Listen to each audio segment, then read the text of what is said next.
Ang CCPO nagpahigaan og simultaneous checkpoint of joy karon lang hapon.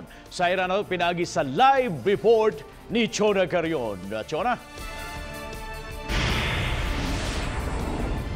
Yes, Bob, nagpahigayon ang Cebu City Police Office og simultaneous checkpoint sa nagkalain-laing dapit sa dakbayn sa Subo karon lang yung hapon.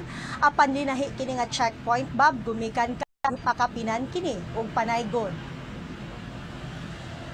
Alas 4 karong hapon gisugdan ang checkpoint og caroling, Bob, alang sa mga drivers ug pasahero sa mga jeepney pasahiroan. Dinhi sa Neville Hills, Barangay Busay, si Senior Superintendent Royina Garma, ang City Director sa Cebu City Police Office, ang nangulo sa checkpoint. Inupanan kini sa mga sakop sa Cebu City Mobile Force Company. Dinhi tagsa-tagsa nilang gipahunong ang mga PUJ, inspeksyonon nila kung duna bay lisensya ang driver, pagkahuman hatagan og regalo ang driver ug usa pa daygunan. Sa matag jeep usab, Bob, adunay usa ka pasahero nga hatagan og regalo. Bob, 11 ka mga police stations ug tanang special unit sa CCPO ang dunga na nga nagpahigayon og checkpoint og caroling sa ilang tagsa-tagsa ka jurisdiction gikan alas 4 sa hapon hangtod karon, Bob.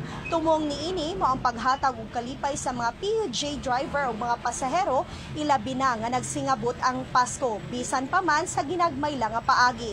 Bob, target sa kapulisan nga madaygunan ug mahatagan og regalo ang 200 ka mga PUJ driver o pasahero sa dakbayan sa Subo. Bob?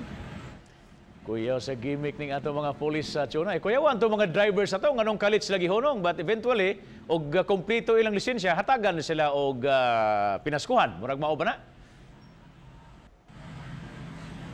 Yes, Bob, swerte gyud ang mga PUJ driver nga gipara kaganiha, Bob, kay kung kompleta og dokumento tagaan jud kini og regalo ni Superintendent Garma, and of course usa sa mga pasahero usab nga gipili ang gihatagan og regalo, Bob. Thank you so much sa Chona Carion sa imong live report.